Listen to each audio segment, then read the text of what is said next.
Every documentary about Ethel Kennedy tells the same story. Devoted mother, human rights champion, a dynasty held together by one woman's faith. But a book called The Other Mrs. Kennedy has been in print for decades, and the people who've read it call her a nightmare. The book's full title is The Other Mrs. Kennedy, Ethel Skakel Kennedy, an American drama of power, privilege, and politics. Jerry Oppenheimer, a veteran investigative biographer, published it in 1994. St. Martin's Press released the paperback in 1995. Oppenheimer had built his career on unauthorized portraits of American dynasties and public figures, the Hiltons, Jerry Seinfeld, Bernie Madoff, and his methodology for the Ethel Kennedy book drew on extensive primary source interviews with former household staff, family associates, Kennedy insiders, and people who had worked at or visited the family estate in McLean, Virginia. A review cataloged in the Gale academic database noted that Oppenheimer conducted additional interviews with other Kennedy relatives and observed that what may surprise readers most about this book is how similar the Kennedy family dynamics were to the dysfunction Ethel had allegedly imported from the Skakel side of her lineage. That same reviewer noted Oppenheimer limited his field of vision specifically to Ethel Skakel, a tightly focused character study that assembled its portrait through the accumulated weight of first-hand testimony. The Kennedy family didn't cooperate. By all available evidence, they mounted no formal public rebuttal and filed no legal challenge. Oppenheimer's defenders have long pointed to that silence as tacit acknowledgement that the claims could withstand courtroom scrutiny. And yet, a critical distinction needs to be established here and held throughout. Nearly every specific allegation about Ethel Kennedy's private behavior traces back to this single biography and its network of staff interviews. Oppenheimer is the primary and, in most cases, the sole published source. Some of his interviewees are named. Many are protected by anonymity. Comment sections on sympathetic Kennedy documentaries naturally attract contrarian voices, which means the loudest online reactions to these claims carry a built-in selection bias. Satisfied viewers of a loving tribute film rarely post. Angry ones always do. So every claim that follows is framed as a published allegation from a sourced biography, not settled fact. That transparency doesn't weaken the case, it strengthens it. Because the question at the center of this story was never whether Ethel Kennedy was a saint or a monster. The question is why every documentary chose to tell only one version. In 2012, Ethel's youngest daughter, Rory Kennedy, directed an HBO documentary simply titled Ethel. Home movies, family interviews, a gentle, reverent tribute from daughter to mother.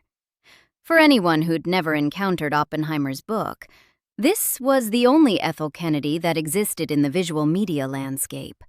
Resilient, faithful, devoted. For the viewers who had read The Other Mrs. Kennedy, the documentary felt like an act of erasure.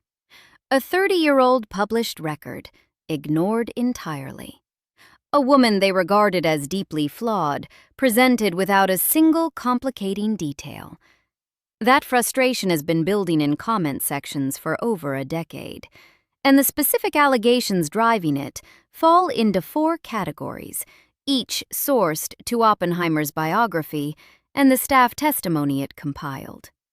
The most explosive cluster concerns Ethel Kennedy's treatment of the people who worked inside her household. According to staff sources quoted in the book, Ethel was physically and verbally abusive to her staff and children, and would say horrible, racist things to Black people. Former household workers described episodes they characterized as blackout rages, eruptions of temper so extreme and so sudden they seemed to arrive without warning. The biography presents these rages as a recurring feature of daily life at Hickory Hill, something the rotating cast of nannies, cooks, housekeepers, and assistants came to anticipate and dread. A morning that had been calm could become suddenly electric with Ethel's fury over some perceived slight or failure of deference. Staff alleged that objects were thrown. Language was described as vicious. The physical boundaries between employer and employee were reportedly violated in ways that left bruises both visible and invisible. One bitter ex-staffer is a grudge. A dozen, speaking independently to the same biographer, begin to resemble a pattern. And the sheer number of former staff members willing to go on record or speak under condition of anonymity gives the biography a cumulative force that no single disgruntled employee could generate. These were people whose livelihoods depended on their employer's goodwill, people with every economic incentive to stay silent, who nonetheless chose, years later, to describe what they said they had witnessed. What drove the most visceral reaction among readers was the racism allegation.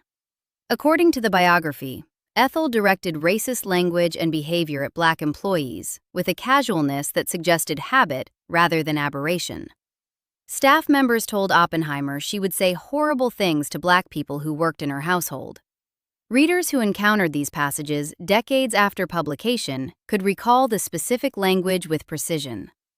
Robert F. Kennedy had walked through shattered American cities after Martin Luther King Jr.'s assassination and delivered one of the most celebrated impromptu speeches in political history, calling on a crowd in Indianapolis to respond to hatred with compassion and understanding. His widow, according to the people who cleaned her house and cared for her children, allegedly treated Black employees with open contempt behind closed doors. That gap between the public Kennedy civil rights legacy and the alleged private behavior of Bobby's own wife transforms a personal failing into an institutional hypocrisy. And no documentary about Ethel Kennedy has ever acknowledged that the allegation exists in print. Hickory Hill sat on several rolling acres of Virginia countryside just outside Washington. Bobby and Ethel purchased the estate from Jack and Jackie Kennedy in 1957, and during the Kennedy administration, it became a kind of intellectual salon fused with a fraternity house. The author of Dinner in Camelot described Ethel as the fun-loving wife of the Attorney General who presided over raucous parties at her Hickory Hill home. Cabinet members, journalists, astronauts, and Hollywood names mingled on the lawn, often ending up in the swimming pool, whether they'd planned to or not. Behind the party facade, staff accounts describe a very different house. Visitors to Hickory Hill reportedly walked into conditions that went beyond charming chaos into something genuinely alarming. Animals ran unchecked through rooms. Food was left out. Rooms went uncleaned for stretches that shocked guests, accustomed to the standards of other wealthy Washington households. The grounds of a multi-million-dollar estate degraded into a state one would more readily associate with abandonment than with the home of American political royalty. According to staff accounts compiled by Oppenheimer, people were afraid of her, afraid of the rages, afraid of the conditions, afraid of what they might encounter on any given visit. The hagiographic documentaries either ignored these accounts or reframed the chaos as evidence of a lively, free-spirited household. The staff who lived inside it told the biographer a flatly contradictory story. Which brings us to what Ethel Kennedy is most celebrated for: motherhood. 11 children. The youngest, Rory, born 6 months after Bobby was shot in Los Angeles in December 1968. A pregnant widow burying her husband, then returning home to a house full of children. The image carries such inherent emotional weight that it has functioned for more than 50 years as a kind of moral shield. Oppenheimer's biography, drawing on the testimony of the very nannies, assistants, and maids who staffed the household, offers a starkly different account. According to these sources, Ethel was a mother in title only, physically present at Hickory Hill, but emotionally absent from the daily lives of her children, who were, in practice, cared for by hired staff while she occupied herself elsewhere. Bobby had been, by most accounts, including those sympathetic to the family, the more engaged parent, the one who roughhoused with kids on the lawn, organized outings, insisted on shared meals. When the assassination removed him, there was no one to fill that role. Staff told Oppenheimer that Ethel simply didn't step into it. The delegation that had always existed expanded to fill the entire space of parenting. 11 children, the oldest barely a teenager when their father was killed, were left in the care of employees who themselves were allegedly being abused by the one person who should have been doing the parenting. The biography alleges this pattern was visible even before Bobby's death, when the household was already heavily staffed with nannies who bore the practical burden of childcare, while Ethel focused on her social calendar and her role as a Kennedy wife. Bobby's murder didn't create the distance between mother and children. It removed the last person who had bridged it. As the years accumulated after 1968, staff described Hickory Hill taking on an even stranger character, an eerie shrine to the murdered senator, with life-sized photographs of Bobby Kennedy hidden in closets, a spectral presence inhabiting the same rooms where living children were supposed to be growing up. That detail is so architecturally specific, it carries the quality of something observed rather than invented. The children's own trajectories provide what a prosecutor might call circumstantial evidence. David Kennedy, the fourth child, had been watching television the night his father was shot. He spiraled into heroin addiction as a teenager and died of a drug overdose in a Palm Beach hotel room in April 1984. He was 28. Bobby Kennedy Jr. was arrested for heroin possession in 1983. Michael Kennedy, the sixth child, conducted an affair with the family's teenage babysitter, a scandal that went public in 1997, before dying in a skiing accident in Aspen on New Year's Eve of that same year, at 39. Joseph P. Kennedy II, the eldest, was involved in a 1973 car accident on Nantucket that left a young woman named Pam Kelly permanently paralyzed. She spent the rest of her life in a wheelchair. Joe went on to serve in Congress. Individual tragedies occur in families with attentive, loving parents, but heroin addiction ending in overdose death, a separate child's heroin arrest, sexual misconduct with a minor, reckless behavior resulting in permanent paralysis. The density across multiple siblings over multiple decades compels at least the possibility of systemic failure within the household where these children were raised. Every documentary about Ethel Kennedy frames each incident as an isolated tragedy. The pattern goes unexamined. Understanding where these alleged behaviors came from requires going back before Ethel was a Kennedy, back to the Skakel family of Greenwich, Connecticut, where she was born in 1928 as one of 7 children. Her father, George Skakel Sr., had founded the Great Lakes Carbon Corporation, a company built on the petroleum coke trade that grew into one of the largest privately held enterprises in America. The money was staggering. By some estimates, the Skakel fortune rivaled or exceeded the Kennedy wealth, but the family culture bore almost no resemblance to the disciplined, achievement-oriented Kennedy household presided over by Joseph and Rose. Oppenheimer's biography and corroborating accounts describe a Skakel household where children ran essentially unsupervised. Roughhousing crossed regularly into genuine physical danger. Alcohol flowed freely among adults and was poorly monitored around teenagers, and the social constraints governing behavior in most families were largely absent. The phrase the book's readers have quoted for decades is blunt. The Skakels were totally undisciplined and wild. George Skakel Sr. and his wife Anne both died in a private plane crash in 1955, removing what little parental structure had existed. The wealth remained intact. The discipline around it didn't. The Skakel name carried a darker public association as well. On October 30th, 1975, 15-year-old Martha Moxley was murdered in Greenwich, Connecticut, beaten to death with a golf club that belonged to the Skakel family.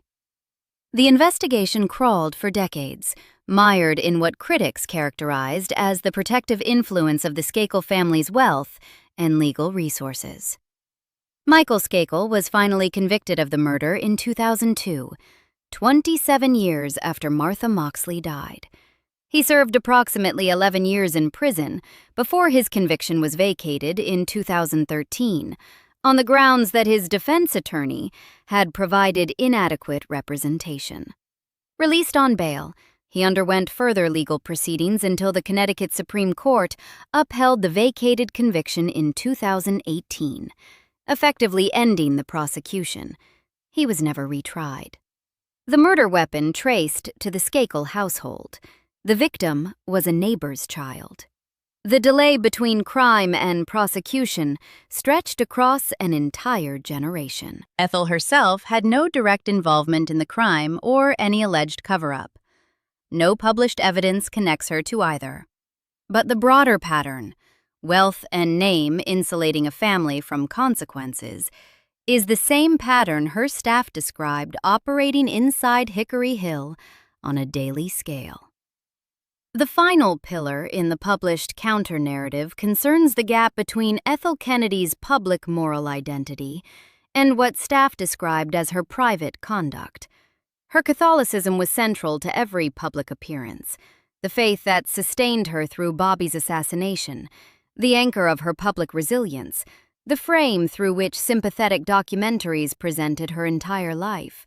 According to the biography, she used religion as a whitewash over and over, deploying public devotion as a shield against any scrutiny of her behavior at home. Mass attendance and her public persona as a charitable benefactress existed alongside, according to staff and local merchants, a pattern of refusing to pay bills, stiffing local businesses in the communities where she lived and shopped, treating service workers with an entitlement that staff described as bullying.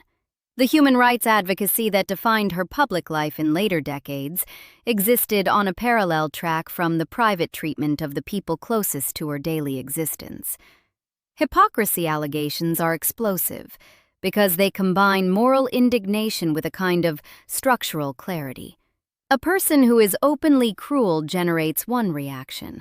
A person who is privately cruel, while publicly virtuous, generates something much deeper.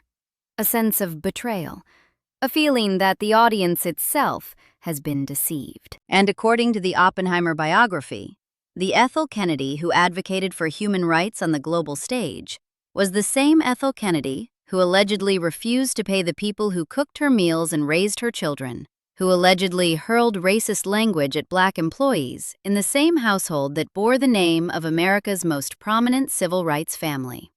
Every sympathetic documentary made about Ethel Kennedy chose to frame her through public virtue alone. Every one. Rory Kennedy's 2012 HBO film presented warmth, faith, and motherhood. Obituaries published after Ethel's death in October 2024 described a devoted mother and a human rights champion. The standard media portrait is coherent, emotionally satisfying, and incomplete.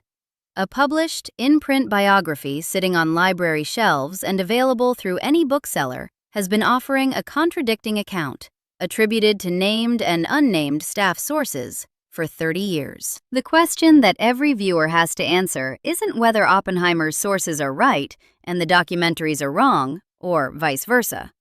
A single source, however detailed, is still a single source. Staff memories can be shaped by bitterness. Comment sections can amplify contrarian voices disproportionately. All of that is true. But the question that remains, the one no documentary has been willing to touch, is why an entire media ecosystem looked at a published, sourced, unchallenged biography and decided, collectively, for 3 decades, that you didn't need to know about it. The evidence has been in print since 1994. The book is called The Other Mrs. Kennedy. What you do with it's up to you. If you want more stories like this one, subscribe.